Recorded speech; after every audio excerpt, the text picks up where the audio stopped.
ሰላም እንድናችሁ የዩዝ ፋሚሊ ዮርዳኖስ ነኝ። ዛሬም በአንድ አዲስ ሀሳብ ተገናኝተናል። በዛሬ ቪዲዮዬ ማንሳት የፈለኩት ሀሳብ ምንድነው? በተለይ የተለያዩ ውጭ ሀገራት ላይ ያሉ ሴቶችን የሚያጠቃ አንድ ስሜት አለ። በተለይ ባለትዳር የሆኑ ሴቶችን ማለት ነው። ምንድነው? ባለትዳር ከሆኑ በኋላ ሲንግል የመሆን ስሜት ኦር ባለትዳር ሆነው እየኖሩ ኦር ከሆነ የትዳር አጋራቸው ጋር እየኖሩ ግን ብቸኛ የመሆን ስሜት፣ የመተው ስሜት፣ ያለመፈለግ ስሜት፣ ምንም ረዳት፣ አጋዥ፣ ደጋፊ እንደሌላት የመሰማት ስሜት አለና አንዲት ሴት ታሪኳን ስትነግረኝ ከ17 ዓመት በኋላ ትዳሯ ወደማይሆን መንገድ ሲሄድ ምንድነው ያለችኝ? ምን ተሰማሽ ያን ያልኳት ላይክ 17 ዓመት 3 ልጅ ምናምን ወልደው በቃ ተስፋ አድርጋ በጣም በብዙ እንትን ውስጥ ምናምን እያለፈች ከዛ ደግሞ ትዳሯ ሲበላሽ ማለት ነውና ምን ተሰማሽ ስላት የሚገርምሽ ነገር አለች በቃ ያብቃ ብያልኩኝ ተስፋ ቆረጥኩበት አለች። ምክንያቱም ፕሮሰስ ነበረው ያ እንዲሆን አለች። 17 ዓመት በኋላ ላይክ የመጀመሪያው 2-3 ዓመት ጥሩ ነበርን። ከዛ በኋላ ግን ያሳለፍኩት 14 እና 15 ዓመት ለኔ ምንም አልነበረም። በቃ ትዳር ውስጥ በመተው ስሜት ውስጥ ነው የኖርኩት። ብቸኛ በመሆን ስሜት ውስጥ፣ አጋዥ የለኝም፣ ደጋፊ የለኝም በማለት ስሜት ውስጥ ነበር የኖርኩትና ኢቭን ልጆቼን እንደ ሲንግል ማም ነበር ማሳድገው። በቃ አባት አላቸው የሚደግፈኝ ምናምን ሳይሆን ለእያንዳንዱ ነገር ሪስፖንሲብል እኔ ብቻ እንደሆንኩኝ፣ ኃላፊነት የሚሰማኝ ኃላፊነት የምቀበለው እኔ ብቻ እንደሆንኩ ተሰምቶኝ ነበር ማሳድጋቸው አለችና ኦፍ ኮርስ እውነት ነው አባት አላቸው። ስራ ይሰራል ይመጣል፣ ስራ ሰራለሁኝ፣ ቢላችንን እንከፍላለን፣ አንድ ቤት ውስጥ ነው ያለነው፣ አብረን እንበላለን፣ አብረን እንጠጣለን፣ ስቲል ባለ ትዳሮች ነን። ግን እኔ የሆነ ሰው አለኝ ብዬ እንኳን ልቤን የምጥልበት የሆነ ነገር ቢፈጠር ቀድሞ ባሌ ይደርስልኛል፣ ቤት ውስጥ እሱ ኖሮ የሆነ ነገር እንኳን ቢሆን በቃ እሱ አለ ምንም ችግር የለውም ብዬ የምጥልበት ልቤን የምጥልበት ባል አይደለም ያለኝ አለችና የሷ ብቻ ታሪክ አይደለም። ብዙ ጊዜ ሜቢ ይሄንን ቪዲዮ አሁን ወንዶች የምታዩ ከሆነ እና ባለትዳር ከሆናችሁ ባታገቡም ደግሞ ወደፊት ለምታገባት ሚስት ወደ ውስጣችሁ እንድትመለከቱ ነው። ወንድ ልጅ በየትኛውም እድሜ ላይ ትዳር ከያዘ በኋላ መከበር እንደሚፈልገው ያንግ ቢሆንም ሚስቱ እንድታከብረው ይፈልጋል። ጎልማሳ ቢሆንም ሽማግሌ ቢሆንም ሚስቱ እንድታከብረውና በሚስቱ መከበርን ይፈልጋል። ሴት ልጅ ደግሞ በየትኛውም እድሜ ላይ ባሏን እንዲወዳት ትፈልጋለች። የባሏን አቴንሽን ትፈልጋለች። አሁንም ቀልቡን ሰጥቷት እንደሚኖር ማወቅ ትፈልጋለች። አሁንም እንደሚወዳት፣ አሁንም እሷ ከሴቶች ሁሉ የመጀመሪያ ምርጫው እንደሆነች ማወቅ ትፈልጋለች። የትኛውም እድሜ ላይ ብትሆን ወንዶች በባህሪያቸው አይ ቲንክ የመዘናጋት ነገር አለ መሰለኝ። የመጀመሪያ ይሄ እስኪያገኙ ድረስ ኦር እጃቸው እስክትገባ ድረስ በቃ ተፍ ብለው ተሯሩጠው ይሄ እስኪደክማቸው ደክመውባት እጃቸው ከገባች በኋላ ከዛ በኋላ ግን በቃ እየኖርን ነው፣ ከዚህ በኋላ ምን ወዴት ትሄዳለች አይነት ስሜት ማለት ነው። በተለይ ሴት ልጅ ከወለደች በኋላ በጣም ብዙ አይነት የስሜት ለውጦችን ታስተናግዳለች። በዛ ሁሉ ውስጥ ባሏ እንደሚወዳት፣ እንደሚያስብላት፣ እንደሚደግፋት ማረጋገጥ ትፈልጋለች።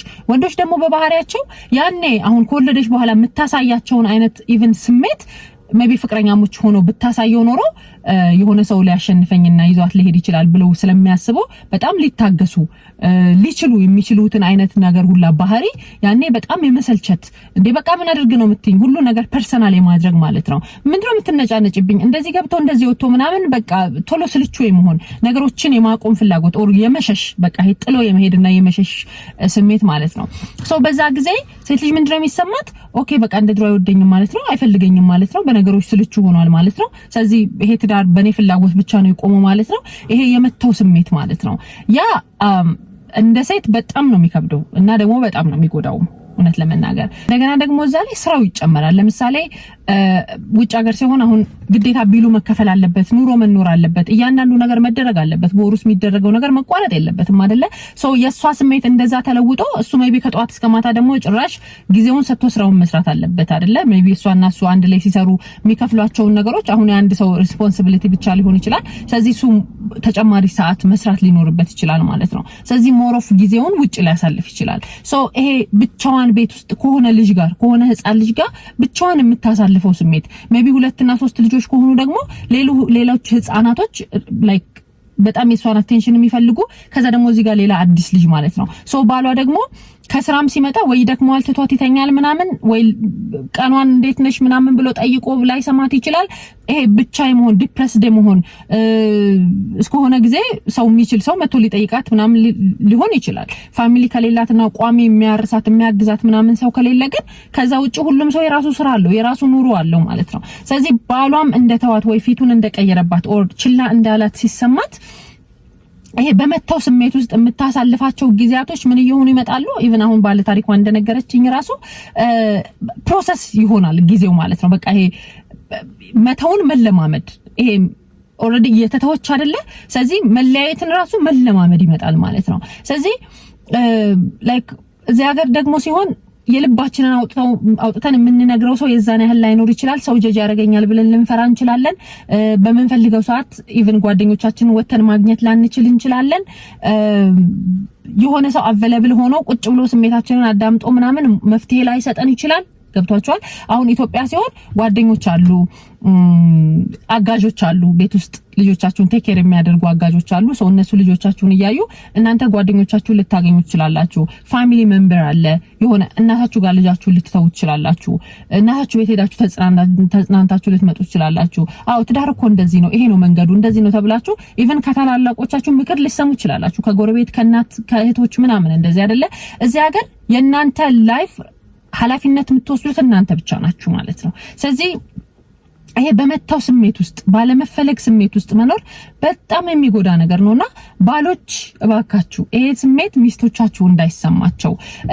በጣም የሚገርመው ሴት ልጅ በጣም ጥቂት ፍቅር ነው የምትፈልገው። ማለት እንዴት ነው? በጣም ትንሽ ነገር ማለት ነው። ኢቭን በጣም ተናዳ ኩርፋ ምናምን ብላ ምናምን ሌላ ተአምር ፈጥራለሁ ብላ ያለችውን ጸብ እንኳን በቃ ይቅርታሽ ስላላወኩ ነው በቃሽ እንደዚህ ማድረግ አልነበረብኝ ይቅርታ የኔ እናት ምናምን ብላ ይቅፍ አድርገህ በቃ ይቅርታ ምናምን ብላ የዛ ነገር ኃላፊነት የምትወስደው አንተ እንደሆንክ ምናምን ትተወዋለች ማለት ነው። ምንም እንዳልተፈጠረ ነው በቃ ምን ሰው ምናምንና ይሄው ነው የሴት ልጅ ደካማ ጎን ነው።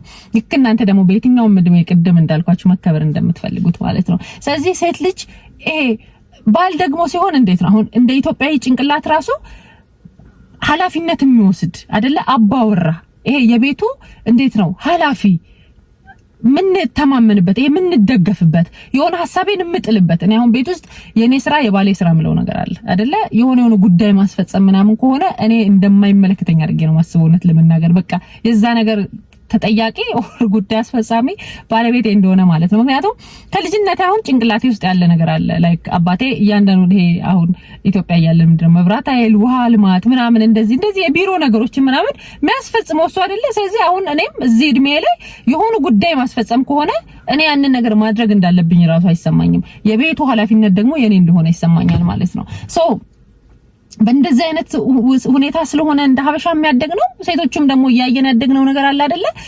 ሰው አባታችን ይሄንን ሲያደርግ ነው ያየነው ለቤት ውስጥ ማለት ነው። ስለዚህ ወንድ ልጅ ይሄ የምንደገፍበት ልባችንን የምንጥልበት ከለላ ጥላ የሆነ ነገር የሆነ ሰው ባለቤቱን ካልናቁ አጥሩን አይነቀንቁ ይባላል ኢትዮጵያ አይደለ?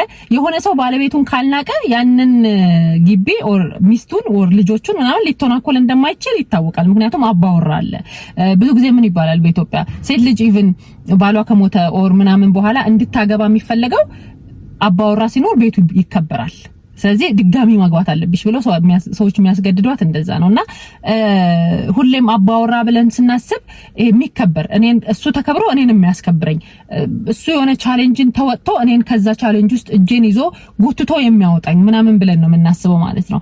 ያንን አስበን ምናምን ብለን ትዳር መሰረተን ደግሞ መኖር ስንጀምር ፍየል ወደዛ ቅዝምዝም ወደዚህ እንደሚባለው ማለት ነው። ያንቺ ስሜት ወደዛ የኔ ስሜት ወደዛ እኔ ምን አገባኝ ስላንቺ ስሜት ምን ይመለከተኛል አይነት ስሜት ሲመጣ ይሄ የመተው ስሜትና በትዳር ውስጥ ብቻ ሆኖ ልጅ የማሳደግ በትዳር ውስጥ ብቸኛ ሆኖ የመኖር መፈቀር እየተፈለጉ ያለ መፈቀር ይሄ መወደድ እየተፈለጉ ያለ መወደድ አይደለ? አይ ዶንት ኖ ይሄንን ስሜት እንዴት እንደምገልጸው ግን የሆነ የሚያጎለው ነገር አለ ማለት ነው። ስለዚህ ሴት ልጅ ደግሞ በፕሮሰስ ውስጥ ነው የምታልፈው። አይ ቲንክ ይሄ እየጠላችም ስትሄድ ቀስ ቀስ እያለ ነው ከሆነ የሆነ ነገር ነው በቃ እየደከመ የምትሄደው ማለት ነው። ብዙ ጊዜ ሴት ልጅ መጨቃጨቅ ስታቆም ፍራ ምናምን የሚባለው ከምን አንፃር መሰላችሁ? ምንም ድራማ ምናምን ኦር የሆነ እንትን ምናምን ሆኖ ሳይሆን በቃ በመተው ውስጥ የሆነ ነገር ላይ ኢነርጂዋን ማጥፋት ካልፈለገች ኦር መጨቃጨቅ ካልፈለገች በቃ ያን ነገር እየተወቹ ነው ማለት ነው። ችላ ያለችው ነው ኦር በኔ ህይወት ውስጥ ቫልዩ የለውም ቢሆንም ባይሆንም ቢጠፋም ባይጠፋም ቢደረግም ባይደረግም ቢቀጥልም ባይቀጥልም ችግር የለብኝም ብላ እየኖረች ነው እንደማለት ነው። ስለዚህ ባሎች ኦር ወንዶች ሞር ኦፍ ላይክ ፔይ አቴንሽን ለፍቅራቸው ኦር እጃቸው ላይ ላለችው ሴት ማለት ነው።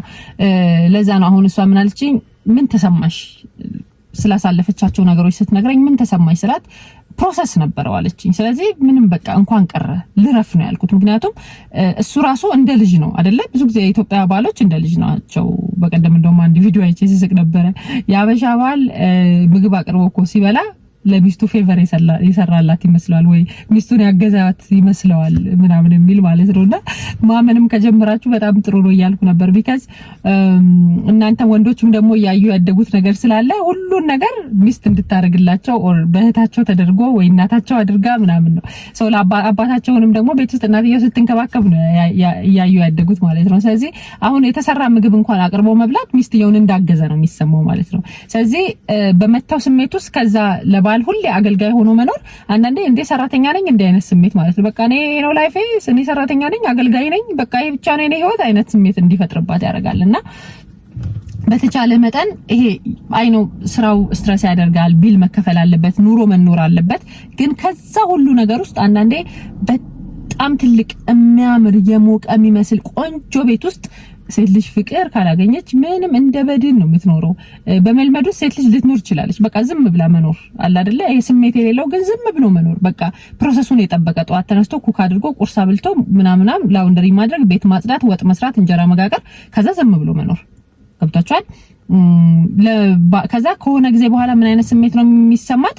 ባልየው ሲፈልግ የሚፈልገውን ነገር ከሷ ያገኛል። እሷ ግን ዝም ብላ እየኖረች ነው ማለት ነውና ይሄ ነው በቃ ኑሮዬ በቃ ለዚህ ነው ምኖረው ላይክ ይሄ ብቻ ነው የኔ ኑሮ።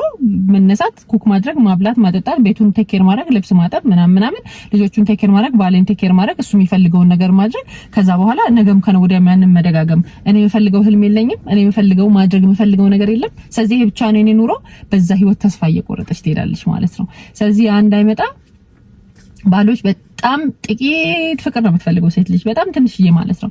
አበባ ገዝተህ ስላመጣ አይደለም፣ ቸኮሌት ስለገዛላት አይደለም፣ ውድ ሽቶች ስለገዛህ አይደለም፣ እንደ ትልቅ ነገር ስላደረክላት አይደለም። እንደምትወዳትና እንደምታስብላት ስለምታሳያት በቃ በጥቂት ነገር ልታሳያት ትችላለህ። ቤት ውስጥ በምታደርገው ነገር ሊሆን ይችላል፣ ሲደክማት እርፍ በማለት ሊሆን ይችላል። የምትፈልገውን ነገር የሆነ መውጣት ፈልጋ ቢሆን ለአንድ ሁለት ሰዓት ለሶስት ሰዓት ልጆቿን ቴክ ኬር ብታረግላትና ውጭ እስኪ ወጥተሽ ነይ ብትላት በቃ ወይ የኔ ባል እኮ ለኔ እኮ ምናምን ብለን ስናወራው እኛ ሌላ ተአምር አድርገን ነው ማለት ነው። ሜቢ አንተ ሁለት ሰዓት ሶስት ሰዓት ውጭና ጓደኞችሽን አግኝተሽ ቡና ጠጥተሽ ነይ ብለሃት ሊሆን ይችላል። ወይ እሱ እኮ ለኔ ስሜት እንዴት እንደሚጨነቅ ያንን ኢቭን ያደረከው በሆነ ጊዜ አንዴ ሊሆን ይችላል። እስኪ ዛሬ ምን ማድረግ ትፈልጊያለሽ ብለህ በሷ ሙድ ሙሉ ቀኑን ውለህ ሊሆን ይችላል። ለምሳሌ በወፍ ቀናችሁ ቤት ውስጥ ቁጭ ብላችሁ የምትውሉ ከሆነ ዛሬ ምን እናድርግ፣ ዛሬ ምን ማድረግ አሰኘሽ ብለህ ስትወጡ ኢቭን አንተ ሙሉውን ሰዓት ልጆቹን ቴክ ኬር እያደረክ ምናምን እሷ የምትፈልገውን ነገር እንድትሆን ሲኒማም ልታዩ ትችላላችሁ፣ ምሳም ልትበሉ ትችላላችሁ። ምንም በቃ ኢንትራፕት ሳትሆን ግን ያንን ነገር እንድታደርገው እድል ከሰጣት እኛ ደግሞ ስናወራና ስንቀበለው በጣም እንደሌላ ተአምር አድርገን ነው ማለት ነውና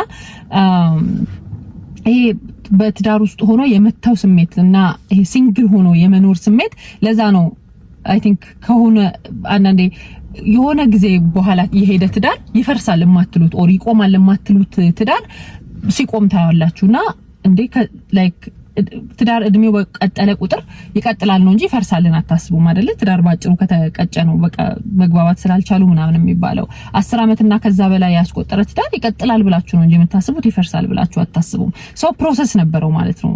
አያችሁ የሆነ ፕሮሰስ አለው ይሄ በቃ እሱንም ተሸክሜ ሲንግል ሆኜ መኖር ከሆነ እሱንም ተሸክሜ ሰው የለኝም ብዬ መኖር ከሆነ እሱንም አብሮኝ ሆኖ ብቸኛ እንደሆንኩ የሚሰማኝ ከሆነ አጋዥ የለኝም ደጋፊ የለኝም ብዬ የሚሰማኝ ከሆነ እሱ ቢቀር በህይወቴ ውስጥ ምን ይቀራል አይደለ?